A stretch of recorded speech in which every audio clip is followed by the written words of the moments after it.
also sad things took place here. In 1905, my 7th year, the first great change in my life took place. We moved house.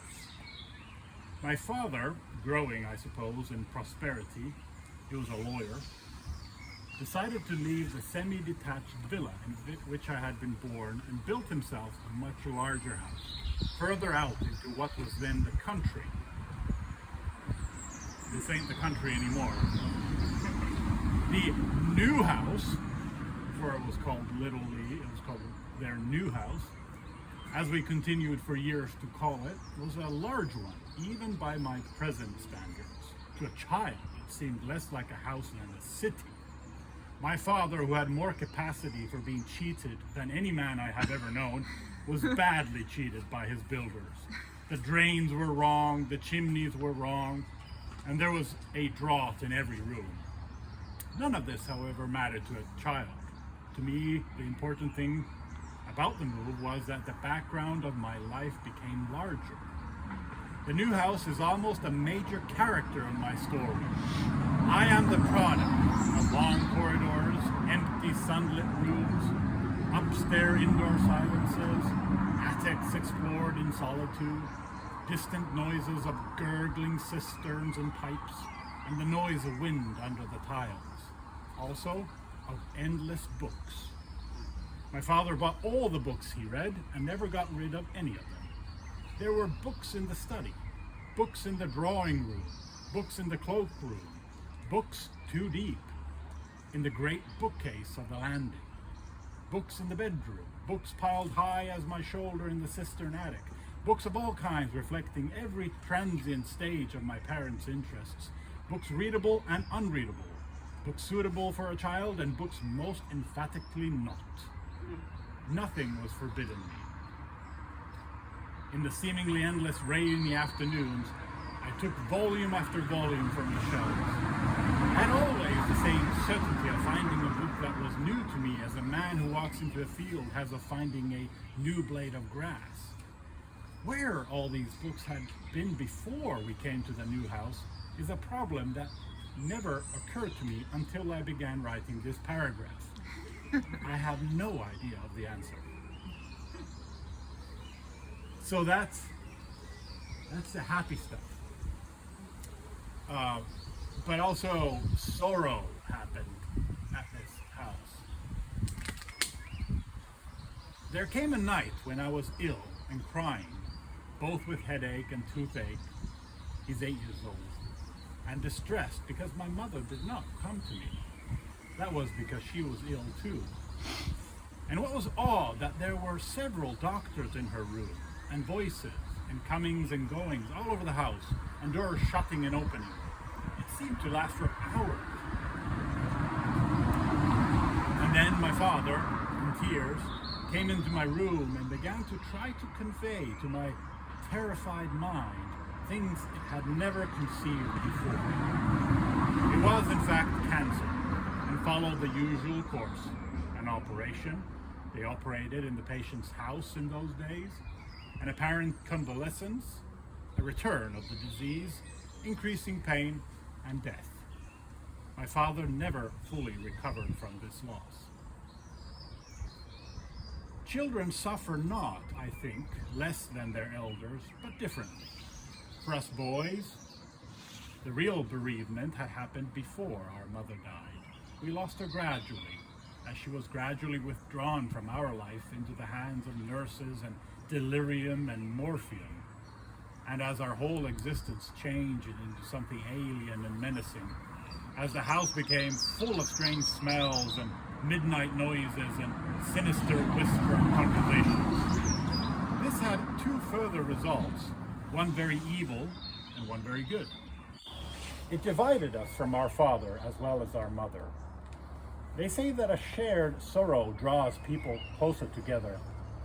I can hardly believe that it often has that effect when those who share it are of widely different ages. If I may trust to my own experience, the sight of adult misery and adult terror has an effect on children which is nearly paralyzing and alienating. Perhaps it was our fault. Perhaps if we had been better children, we might have lightened our father's sufferings at this time. We certainly did not. His nerves had never been of the steadiest, and emotions had always been uncontrolled. Under the pressure of anxiety, his temper became incalculable. He spoke wildly and acted unjustly. Thus, by a peculiar cruelty of fate. During those months, the unfortunate man, had he but known it, was really losing his sons as well as his wife.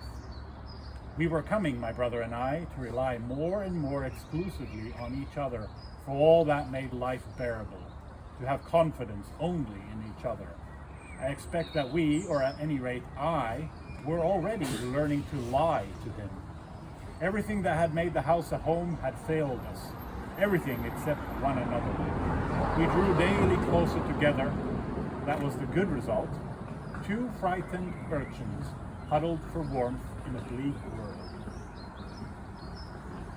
Grief in childhood is complicated with many other miseries. I was taken into the bedroom where my mother lay dead, as they said, to see her. In reality, as I at once knew, to see it. There was nothing that a grown-up would call disfigurement, except that total disfigurement, which is death itself. Grief was overwhelmed in terror. To this day, I do not know what they mean when they call dead bodies beautiful. The ugliest man alive is an angel of beauty compared with the loveliest of the dead. Against all the subsequent paraphernalia of coffin, flowers, hearse, and funeral, I reacted with horror. I even lectured one of my aunts on the absurdity of mourning clothes in a style which would have seemed to most adults both heartless and precocious. But this was our dear Aunt Annie, my maternal uncle's Canadian wife, a woman almost as sensible and sunny as my mother herself. To my hatred for what I already felt to be all the fuss and flummery of the funeral, I may perhaps trace something in which I now recognize as a defect, but which I have never fully overcome. A distaste for all that is public, all that belongs to the collective, a boorish inaptitude for formality. My mother's death was the occasion of what some, but not I, might regard as my first religious experience. When her case was pronounced hopeless, I remembered what I had been taught, that prayers offered in faith would be granted.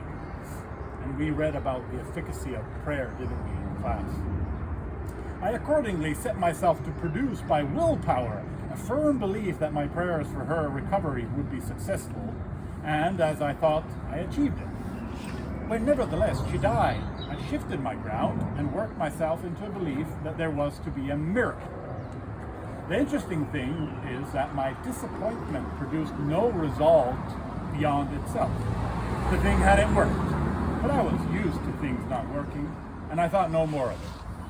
I think the truth is that the belief into which I had hypnotized myself was itself too irreligious for its failure to cause any religious revolution.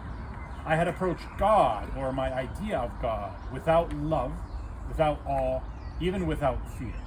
He was, in my mental picture for this miracle, to appear neither as Savior nor as Judge, but merely as a magician. And when he had done what was required of him, I suppose he would simply, go away. It never crossed my mind that the tremendous contact which I solicited should have any consequences beyond restoring the status quo. I imagine that a faith of this kind is often generated in children, and that its disappointment is of no religious importance, just as the things believed in if they could happen, and be only as the child pictures them, would be of no religious importance either. With my mother's death, all settled happiness, all that was tranquil and reliable, disappeared from my life. There was to be much fun, many pleasures, many stabs of joy, but no more of the old security. It was sea and islands now. The great continent had sunken right in the